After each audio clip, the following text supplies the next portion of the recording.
Oh, hello, everybody. It is Thursday. It is March 20th. And today we have the Victoria Real Estate Show with, Jen Lowe, mortgage broker at DLC Modern Mortgage Group. there you go. And I'm Andrew Plank with Vibe Collective and Royal LePage. I'm on the road today, and Jane is not with us today because she's on the other side of the world on the biggest continent, I think, that we've got, checking out animals on the savannah. So amazing. Good for her. Yeah, kind of jealous. How about you? Me too. Very jealous. That's a trip of a lifetime. Yeah, yeah. I don't know if it's on everybody's bucket list, but um, it's up there for sure. Yeah, it's Anyway, on mine. today it's on yours. Yeah. Yeah. So let me just bring in our slides here. And so today it is March 20th, as I said, and we are going to. Oh, it disappeared again on me. You're on the road. We don't have our fearless leader here who usually runs this. But so today we are going to talk about the past week's stats, as we always do. We've got a mortgage update from Jen. We're going to discuss general market conditions. What are we experiencing out there, both from Jen's perspective and mine. And we've got a couple of client stories about some things that have sort of come up for us recently that we want to highlight. And I also want to really briefly talk about some new construction, new forms that have come up, which I actually think are a great thing because it's a good thing for all new buyers of new construction to be aware of. So we'll just really we'll touch on those things. And we've got about 20 minutes today, so we're going to just dive right into it. Sounds good. So in the past week, we have had, let's change this view. The past week, we've had 393 new listings go live compared to 420 the week before. So we're a little lower on new listings. We've had 157 properties go pending. That means they went unconditional in the last week. 130, that's compared to 132 the week before. And we had 181 properties decrease in price. These are pretty high numbers for price decreases. It is showing us that people are not getting sold in the time that they're hoping, and they are having to make some adjustments. And so that's 181 compared to 129 the week before. And 43 properties expired unsold last week as compared to 22 the week before. So again, properties not achieving their price. That being said, I'm still finding it really vibrant and active out there. So we are seeing a fair bit of activity. Jen, any comments on these stats? Well, just on the market in general. I mean, it's gotten crazy busy for me as well. In the last week, lots of people making offers, lots of people, reaching out about properties of interest. Right. Yeah. It's just, we're definitely in the spring market here, it feels like. Okay. Yeah. We're getting into the middle of this spring market. What are we at? Past mid-March. We've passed the Ides of March, past St. Patrick's Day. We've all worn our green, and and spring break is happening. So yes, people are now really starting to get serious about buying a home. So based on these numbers here, the new listings versus the pendings, we have ratios of just about 0.4, 40% list to sell ratio. So that means for every 10 properties listing, there's 4 properties selling at this time. That's sort of the intake and outtake for the market. Last week, it was about 50%. Now, so one question. So is that more of a balanced market then, would you say? Or is that a buyer's market? Well, I'd say we are probably still imbalanced. Balanced. Yep. It's not feeling like a buyer's market just yet, but it's definitely not a seller's market.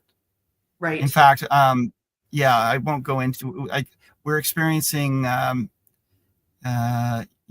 I would say, but sellers who are trying to set up for the multiple offer such situation, Mhm. not finding the buyers coming to the table. That being said, some properties are, of course, if they're well priced, there's always exceptions. But anywho, anywho, Anywho, anywho, anywho. So we've got this month so far, as of Monday, is when these stats come out. So as of Monday, which would have been, what was that, the 16th, 17th, 17th. we had 286 net unconditional sales, and we had 794 new listings come to market, and we had a total active listings of 2,871. Now, last year in the full month, we had 587 properties come to market and 1,309 new listings in the full month, and 2,647 active listings. So given that list to sale ratio we were talking about earlier, we're not going to be seeing a lowering, I think, of the active listings. In fact, I think our numbers are going to go up higher. So we're going to see a higher number by end of month. So this 2,871 is probably going to be, above 2,900, probably not quite to 3,000, but I think we're going to see it getting up there. So we're seeing more and more competition amongst the active listings. And again, by when this came out on the 17th, that was not a little more than halfway through the month. But if we kind of extrapolate 794 and double it to that's almost 1,600, our new listings by end of month should be again higher than this full month from 2024. And sales wise, I'd say we're about on target for similar number of sales. So Jen, do you want to give us a quick update on what's going on in the mortgage world? And then we can get into your story, because you had a cautionary tale, I believe. Yeah. So we're definitely, there's lots of fluctuation in the rates. We're seeing high ratio insured rates. So meaning if you have less than a 20% down payment, those interest rates are now under 4%. So that's great. For variable rates, last week we had prime rate drop by 0.25%. So that's also dropped the variable rate. So that's great. However, on Tuesday, our inflation rate went from 1.9 to 2.6. Yeah. So that's concerning, but apparently from the biggest reason for that increase to the inflation is the GST break that we had that ended in February. Right. So it's sort of an artificial number in a sense, because they brought back in costs that we were experiencing in the past that they'd taken away. So it made it look like there was a bump in the inflation rate. In the inflation rate. Okay. Yeah. Okay, well, that's good news then. Yeah, for sure. To share my story here. So I had clients that reached out to me that were at Realtor Open House, and they were discouraged because they'd gone to their bank and were told they didn't qualify for a mortgage because they were retired. They didn't have any income other than, their pension income. Right. In asking a few more questions, they owned a couple properties. They didn't have any mortgages. There was rental income. They were very well established and had dividend income coming from a company. Right. So frankly, they 100% will qualify for a mortgage. So I said, I just got to ask, did your bank rep ask any of these questions? And he said, absolutely no, none. Right. So bottom line is yes, please, I've been, when I started in this industry 25 years ago, I guess, I was one of those bank reps and I had no idea what I was doing. So please, I urge everyone to reach out to a mortgage broker and have that professional in your corner. So it sounds like the takeaway here is, number one, stick up for yourself, ask more questions yourself, make sure that you give all of the information to the person that you're talking to, and also go with someone with experience, like a mortgage broker like Jen, who actually knows the questions to ask and can actually walk you through the process. Because if you don't, you could be actually not able to purchase the property that you want to purchase. And I know for myself, years ago when I was buying my first home, trying to get qualified, this wasn't a bank versus non-bank. This was a mortgage broker versus mortgage broker. But one mortgage broker said, look, you're self-employed. You don't have the income on paper to show what you've got. And so there's no way anybody's ever going to give you a mortgage. He actually went to the effort to write me a letter saying, you're not going to get a mortgage. And I went to someone else who said, yeah, we can look at this. We can look at this. We can probably take 2 months, 2 years of income instead of 3, put together this package and get you a mortgage. So I think it's really important, as Jen is saying, and as we're out there, that's not to just take the first no as this is the way it is, and to ensure that the whole picture that you have, like, I think people do assume, like I've heard, a couple of people, they're retired, they come to you and they say, well, we want to buy a home. And if you just think, well, they're on pension, they're retired, they're not going to get any income, you're going to write them off right away. So you've got to dig a little deeper, because there's a lot of people out there that, they've actually done good things for themselves in their financial position, and the banks should be giving them money to help them 100%. improve their life. Yeah. Yeah. Cool. Okay. Yeah. Nice. Yeah. Good for you for getting them in. Yeah, it definitely felt good. Yeah.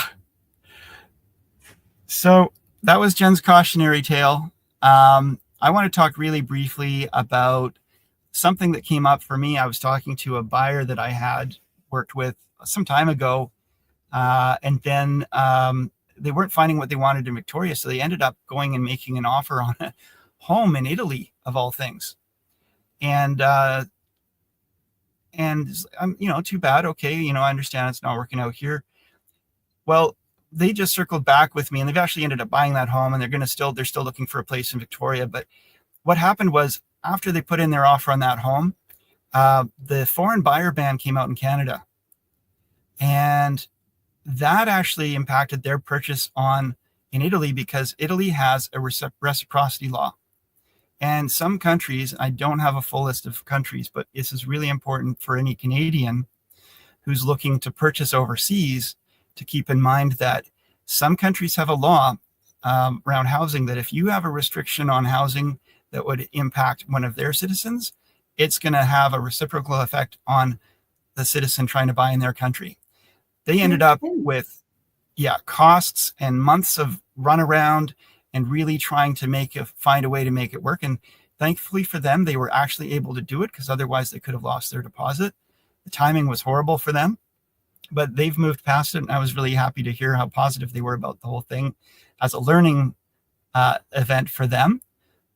But just know, Canadians, that although we've got these laws that say no foreign buyers allowed, those laws could actually come back to bite you if you're actually wanting to be a foreign buyer elsewhere.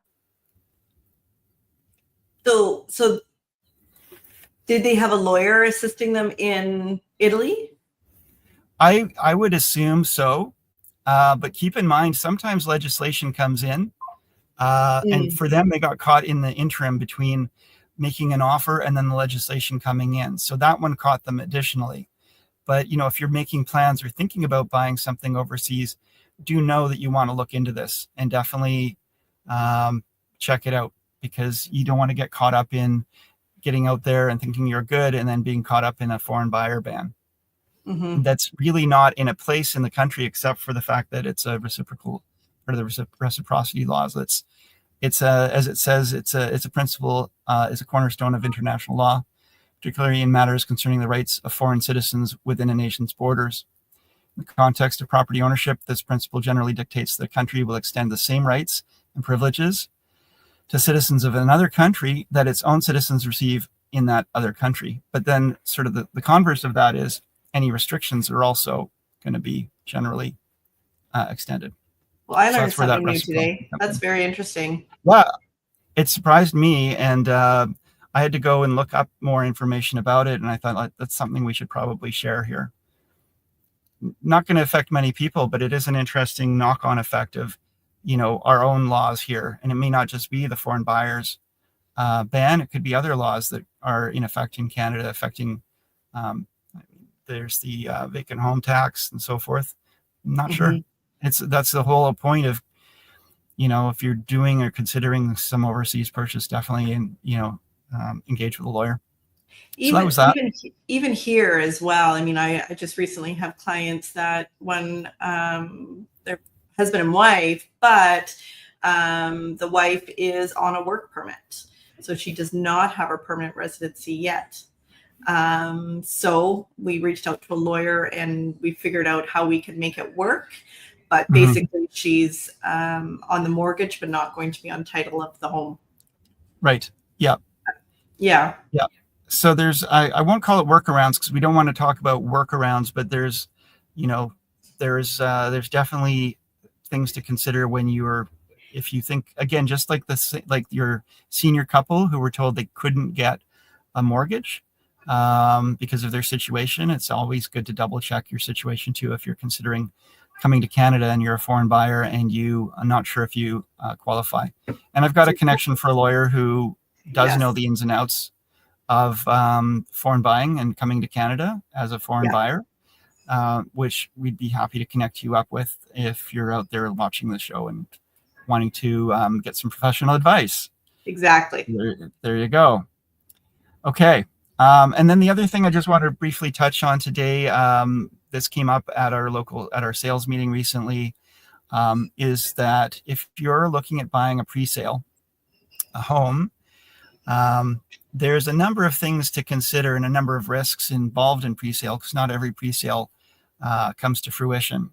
So the BCFSA, the BC Financial Services Association, our regulator, has come up with a new form. This form is actually filled out by the developer and added into the developer's disclosure statement when they are when you're about to bring an offer. But what I like about it is it actually outlines. I like this from the CYA, the cover your behind kind of situation, where there's certain things that new construction buyers should really be made aware of. So it's just a nice form to say. So there's certain rights and obligations that you have and the developer has, and you're going to initial these. But purchase agreement may include terms allowing the developer to change the closing date of your purchase, cancel your purchase agreement if certain minimum pre-sale targets are not met, your unit is not occupied by a certain date, or you fail to pay an amount when required. They could return your deposit without interest if the developer cancels your purchase agreement, or they could refuse to allow an assignment of your purchase agreement. These are pretty standard things, but it's just, I like that we've now got this additional coverage and reminder to buyers because, a couple years into a contract, buyers are going to forget what we told them. If you can go back to can you go back to the previous slide? I just like Yeah. the fact that it's got a receive a building permit by with an actual date. Like Yes. I find quite often in the new development contracts, it's so hard to find that information. It can be so wordy. Yes. And so this now makes it explicit. If the developer does not obtain and disclose to you that they have received a building permit by X days, or within 7 days of the developer disclosing to you that it has received a building permit and the building permit shows a material change in the layout or size of your unit, development, major common facility, or I can't read the next part. Or if the developer does not obtain and disclose to you that it has received a satisfactory financing commitment by X, then you have the right to cancel your purchase agreement. And That's again, great. there's a lot of new construction where people are. I had this happen with some buyers. They were stuck for a couple years with something that was just kept getting extended and extended and extended. And they did not have at the time the provisions to get out, or it didn't get. And then at times it got canceled, and then they had anyway. Long story, but this is good. I'm just really happy to see this. So that's it for me. Jen, do you have any final thoughts? This is just a really brief one today, folks. That's great information. I really appreciate that. Yeah. So you can find it online. I forget the name of it because I didn't actually include the name of this. Actually, I think it's called this one, Key Risks of Purchasing Presale Development Units, or the Risks of Purchasing Presale Development Units. So go ahead and Google that, folks, if you're looking for it. It's on the BC FSA website. It'll come up as a PDF. Okay. All right. So now we've got to do let's just do this.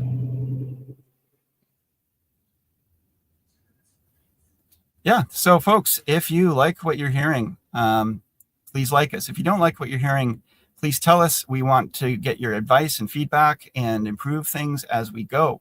Please subscribe so you don't miss a future show. Please comment and please share. We'd really appreciate it, guys. So we're on every Thursday morning at 9:30. It's usually Jen, Jane, and I. And as you know, Jane is off elsewhere. She might be watching the show, though, because she does these kind of things. She's just hiding somewhere and wants to make sure we've done it right and so forth. So if you want to reach me, you can reach out at 250-360-6106 or email me info@andrewplank.com. I'm with the Vibe Collective at Royal LePage, and you can check out our websites at realvibe.ca or my own website at andrewplank.com. You want to reach Jen? I am at 250-217-4925. I'm with the Modern Mortgage Group. Email is jen@genlo.ca, and my website is genlo.ca. Excellent. And then Jane, although she's not here and is on vacation, I know she's checking her email, and I'm sure she's got some coverage. So if you're one of Jane's clients or you want to talk to Jane in the future, give her a call. She's at 250-744-0775. Her email is briarhillgroup@gmail.com, and you can check out her website, briarhillgroup.com, as well. We host this show at the website, victoriarealestateshow.com. And Jane is on Instagram under realtyteacher_remax_Victoria. Okay, that's it, guys. Thanks so much. Appreciate your time. Appreciate you watching and sticking with us. We will see you next week. Bye, everyone.